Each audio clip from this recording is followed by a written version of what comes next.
আপনি ভোট দেওয়ার সময় চিন্তা করতে হবে আপনি কোন নেতাকে ভোট দিচ্ছেন, সেখানে আপনার পরবর্তী বংশধর নিরাপদ, আপনাদের সন্তানেরা এই দেশে বাস করবে, দুদিন পরে আপনারা থাকবেন না। এই ভূমিকে যদি যোগ্য করে না দিয়ে যেতে পারেন, এটার জন্য রক্ত দিলেই দেশ পবিত্র হয়ে যায় না। তাহলে ৭১-এ ২৪-এ আমরা এখন একটা খুব পবিত্র ভূমি পেতাম। আসলে নিজেকে পবিত্র হতে হবে।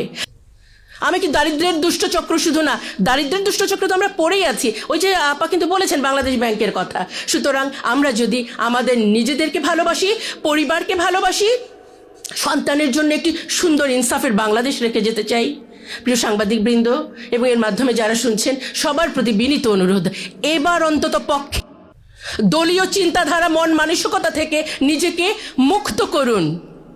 অরক্ষিত স্বাধীনতার মতো নয়, আমরা প্রকৃত স্বাধীন হতে চাই। প্রত্যেকটা মানুষ বাংলাদেশের এক একজন যোদ্ধা।